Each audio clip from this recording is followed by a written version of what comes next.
Violent clashes. Sweden's gang wars in a series of explosions linked to a gang war. Det här är en svår tid för Sverige.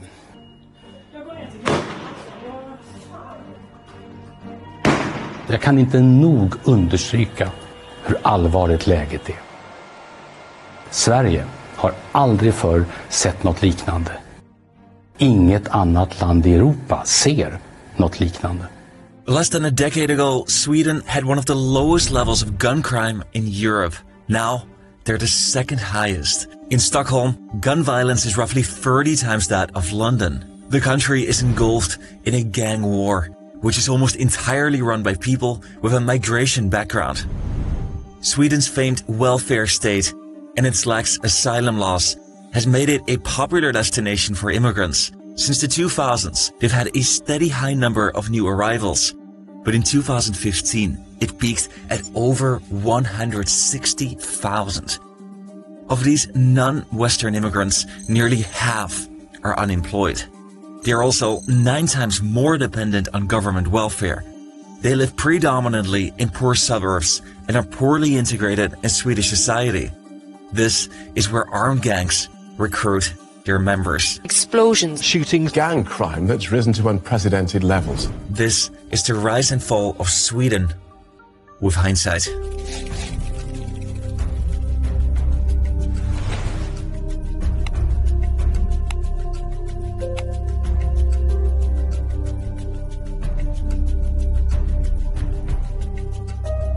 It's worth mentioning that Sweden's gun crimes are still far below that of the United States.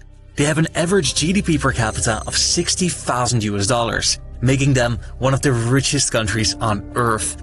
Their life expectancy is 83 years, and they have some of the best healthcare and education in the entire world. Sweden ranks at the top of the charts in many respects.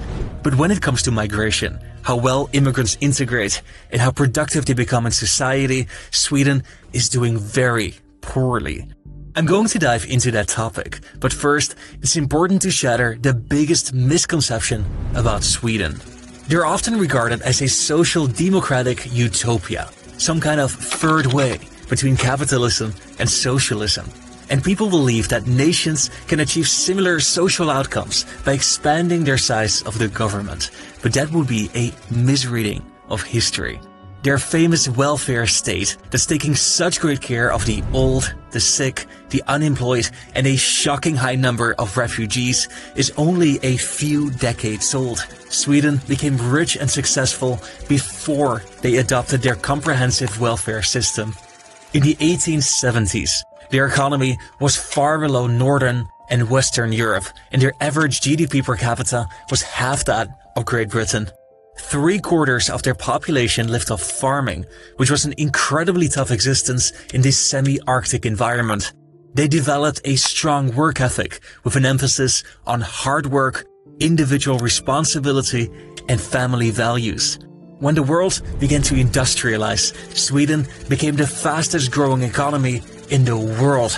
Swedes were trustworthy, hardworking, and responsible. They remained neutral during both world wars and developed a much more moderate version of today's welfare state. Sweden's rise to prosperity was characterized by free market policies and limited state involvement.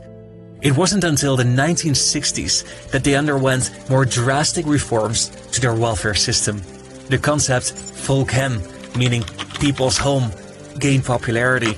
It describes Sweden as a family, with citizens being expected to take care of each other like siblings. This philosophy partly explains Sweden's embrace of refugees. Today, their welfare state provides citizens, native or immigrant, with incredible benefits. When a child is born or adopted, each parent is entitled to 240 days of parental leave. A married retired couple receives payments that almost equal their pre-retirement income. Healthcare and education are mostly free and are amongst the best in the world. The state is very generous, but this needs to be financed through taxes. In 1950, the personal income tax was 21%. By 1995, it was raised to 52%. So how did all these changes affect the economy? This is their GDP growth. In this period, between 1968 and 1975, most drastic welfare reforms took place. They suffered quite a bit during the 80s, and again during the 90s. They were the 4th richest country in 1975 and the 14th in 1993. The employment rate hasn't improved that much. In 2014, it was only slightly higher than 3 decades earlier. Inequality in 2013 was about the same as in 1950. Let that sink in for a moment. The welfare state brought a lot of good, but it failed to improve a lot of other things that, granted, were already exceptionally good. But Sweden became rich, employed, and equal before the introduction of big government. The nation developed a vision of Sweden functioning as a family, an inclusive and equal society, and that was extended to refugees.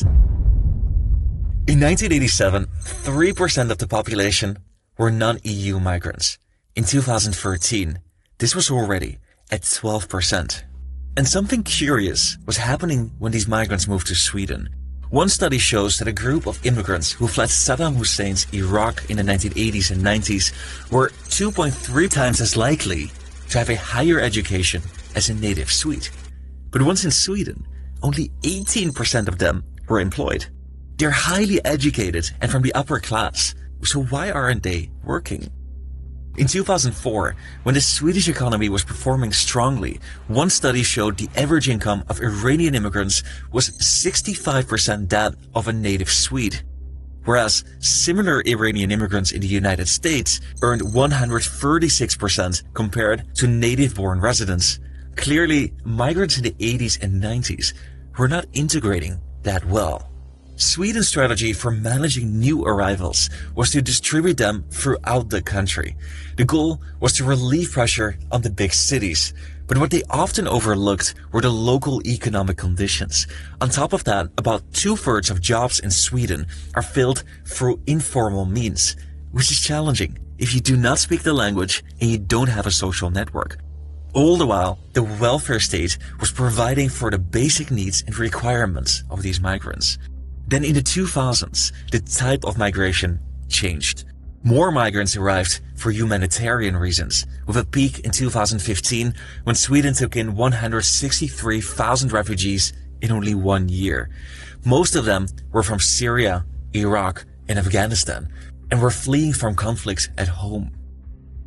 This led in 2011 to a staggering 20% of the Swedish population being of non-native descent. Many ended up in poor suburbs. They integrated poorly, they didn't feel as part of society, and many lived in poverty. They depended on government welfare. This was not only a burden on the state, but as it turns out, it was a breeding ground for criminal activity. The recent outbreaks of violence are between gangs that are ruled by second-generation immigrants. They recruit young teenagers from these poor neighborhoods. They were primarily involved in drug trade, but in recent years, they have infiltrated the government and even political parties, where they make money from fraud and other illicit activities. It is difficult to know exactly, but one study estimates that criminal organizations make around $500 million per year from this type of illicit activity. Over half of Swedish inmates serving long prison sentences are first-generation immigrants, and 45% of Sweden's unemployed are born outside Europe. This community has become a heavy burden on society. For most of the 2010s, the nationalist Sweden Democrats were a lone voice against immigration. They used to be a fringe party, but partly because of the migrant crisis, they have now become one of Sweden's largest political groups. The current Prime Minister of Sweden is breaking away from tradition. He supports tax cuts, free market policies, and economic liberalism, and he's working closely together with the Sweden Democrats. His right-wing coalition believes that the rise in gang violence is directly connected to Sweden's earlier immigration policies.